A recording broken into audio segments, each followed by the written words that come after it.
Hello, Barebow Project Shooter School. I am recording this sort of a tutorial slash lesson for blind Bale this morning. It's a chilly February 18th morning here in Pennsylvania. We had like 5 or 8 inches of snow, or I don't even know. Yesterday it melted. Most of it melted in the afternoon. Um, but I've been meaning to record this because as the shooter school grows and I work on some other projects that are going to involve in-person coaching, um, you know, I, there's holes. I guess I'm realizing this as a someone who's been doing this for 5 years, 6 years now, going on, that there's holes in some of the information, and I want to make sure that you guys, specifically the Barebow Shooter School subscribers, don't aren't plagued by those holes, and that's my fault for not being a little bit more thorough with the information that was being provided. Now there's some vlogs and stuff out there that touch upon blind bale, but like nothing that really dives deep into how to do it, what you're doing, um and stuff like that. So I want to make sure that that is something that I can go over with you today. Plus I am able to, as if you probably saw, I'm able to start pulling back. These are my incision marks right here. It's super itchy. But anyway, so let's talk about blind bale.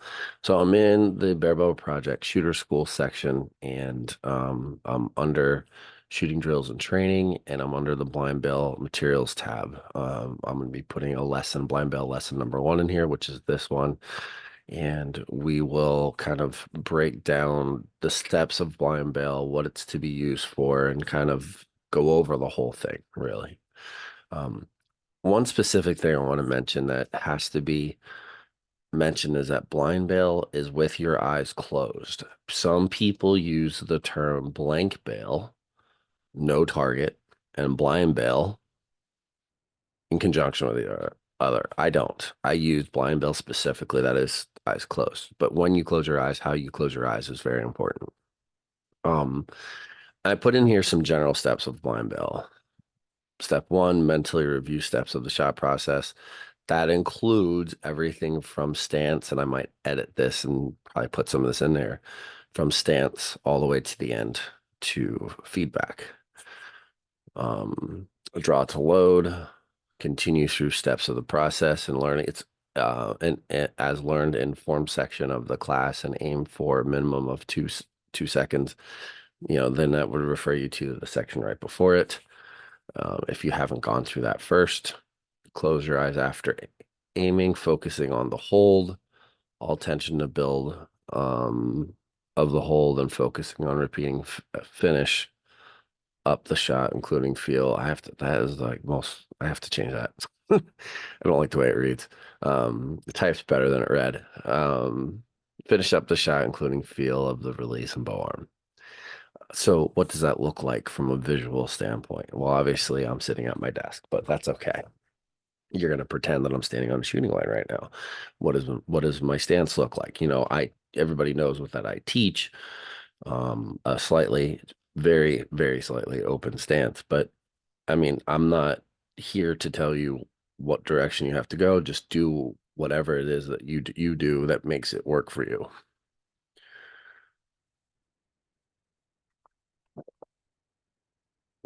Um, so the first thing you're going to do is set up your target at like 3 yards, 3 meters, 3 yards, whatever. No more than like 3 to 5 to start. That is to start. Um, and you don't need to have a target, but you can have a target if you want to. It's entirely up to you. I think there's benefits of doing it both ways with no target. I think if you are really, really, really struggling with target panic, maybe no target it just takes that stress away of seeing a target. If you are someone that's doing maintenance work, form is pretty good, aim is pretty good, target panic is very minimal, I would use a target. Because the aiming portion of blind bale really does create, um, a level of maintenance of being able to focus on tension and direction at full draw, meanwhile knowing that aim just happened. But like, because when you mentally close your eyes, you're still thinking about the aim. And that's the part that just words doesn't totally explain. So what are we doing? We are stepping up to the line, putting an arrow in the bow. We're getting everything set. We're mentally preparing for the shot, just like we would do in any other instance. Nothing's different. It's not different than practice. It's not different than tournament. We're just mentally preparing for the shot. Set our hook, same way we would any other time. Set our grip, reposture, set our to our position number one. Again, remember I always talk about before we draw back, we have to hit position number one. You can hit it fluidly. You don't have to hit position one, pause and stop, but we also don't want you bent over like this, loading the bow and then trying to draw this way, which a lot of people actually do that. And it boggles my mind that that happens as often as it does. So we go through our process, set our stance, put our arrow in, set our hook, set our grip, all with done with diligence and get ourselves all set up. We get to position number one. I'm going to hit this mic. Let me move this mic. And then when we're in this position, as we're going to say that we have a target downrange on the bale, right? As we get ready to draw, we are really focusing because we're not worried about where we hit. We are not worried about really we're really not worried about the aim. In some ways we're not, I should say. I think there's reason to be concerned about your groups, and your groups are affected by your aim, but we're really trying to use blind bale as a way to focus on different aspects of our shot. And the reason that we have to be so cognizant of what we're doing physically, because when you close your eyes, you have a heightened sense on those other aspects of your shot, because as soon as you close your eyes and you take away that visual, it really does allow you to physically. It's kind of like walking in the dark. When we're walking in the dark, we can't see. Our senses heighten, and we are very aware of we're kind of cautiously moving about, but we're very aware of what's happening and what we're going to touch or trip on and stuff like that. So with that being said, it's one of the major focuses on the whole idea of closing your eyes. It makes us a little bit uncomfortable. So as we're going through our shot process, it forces you to mentally be engaged in those different aspects of your shot. Like blind bale isn't just shooting arrows with your eyes closed. And I think that there's some people out there in this that are mental game experts, and they don't advocate for things like this, but they don't really know what it's used for and how. Um, and I, and that's one of the things that I think one of the reasons that it's not advocated for by some people is because it actually is a tool that can be used to help with the mental game. So do with that what you will. But what I'm saying to you is use blind bale as a way to focus on those different aspects of your shot process. So anyways, we talked about position one. Sorry, I jumped around a little bit. This is who I am. I don't do a lot of edits. And this is how it comes across, because if I'm literally speaking to you like I would be if I was coaching you. So we go from position one, raise to draw, position two, position one, position two. We're focused on that position. We want to feel the tension on our fingers. We want to feel all of the different aspects of the shot. We want to make sure our grip pressure is the same. We're really paying attention to those things, but our eyes are open this entire time. Position one, position two, position three. And we're going through all of those steps. All eyes closed or eyes open, eyes open. We don't close our eyes until after we establish the aim. Well, in order for us to establish the aim, we have to establish the hold first. Think about that. I am here. I am I'm in full draw. I'm in alignment. I am holding. Then aim comes last, right? The thing is, and the part that most people struggle with is as soon as they close their eyes, they can go up, they can get the aim, they can close their eyes, but as soon as they close their eyes, they're letting go. That's a crucial component to be able to maintain your hold through is that moment of closing your eyes and just letting go. You've got to be able to hold past that.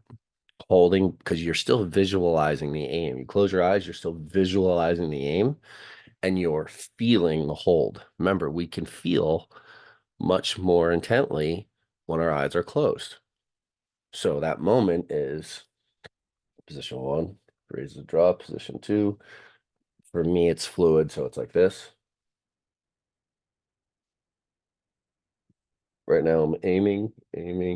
1,000, 2, 1,003, 1,000, 2, 1,000. Finish. Mental feedback. What can I improve? What went well? Or do that reverse. You did this well, Frank, but we probably need to have a little bit more of a stronger finish. Stuff like that. Um, every shot, try to do it every shot. There's always some, even on the good arrows, there's always something to improve. But make sure that you get through that hold, eyes closed, after the aim, eyes open, eyes open. So it's eyes open, aim, 1,000, 2, 1,003, eyes closed, hold, 1,000, 2, 1,000. And only after 2, 1,000 do you give yourself permission to allow that string to pull through your fingers. That's pretty much the basis of blind bale. What can blind bale help you with? It can help you with fixing your release, fixing your alignment, fixing your bow arm, general strengthening. I've mentioned this many times, and I've talked about it many times in the episode. I talk about it in the training section of this course. Blind bale is sort of the most underused shooting drill because it's not done properly. People don't feel it helps them. You have to be patient. You have to be willing to do things that aren't necessarily fun and use this to your benefit of getting in high volume, high quality arrows. I guess maybe that's a little counterintuitive because it's high volume of high quality arrows, not necessarily high volume of arrows. Let me explain. If you're shooting your goal, you only have time for 30 arrows that day, and say you shoot 30 arrows and you shoot 270, which means your arrow average was a 9. And I know some of you are probably like, man, I'd love for my arrow average to be a 9. Me too right now. What I'm saying to you is, let's forget the 9. Let's go to let's say your arrow average, say you shot a 250. And then your arrow average is what it is. Let's see here. I'm not mathing, it's too early this morning, divided by 30. So you shot an 8.3 arrow average for that day. And this is a prime example. Let's say you shot 30 blind bale, and we're just using that 8.3 as the quality of shot that it was. Like that, we're not talking about score per se, but on a scale of 1 to 10, your quality of shots for that day was an 8.3, right? But let's say you shot blind bale, okay? And in some regard, blind bale is easier, but at 3 yards or 5 yards, let's compare what your score would be with blind bale. and talk about this is where I'm talking about a higher volume of quality arrows. I'm willing to bet that your arrows will be a higher quality. You'll probably be over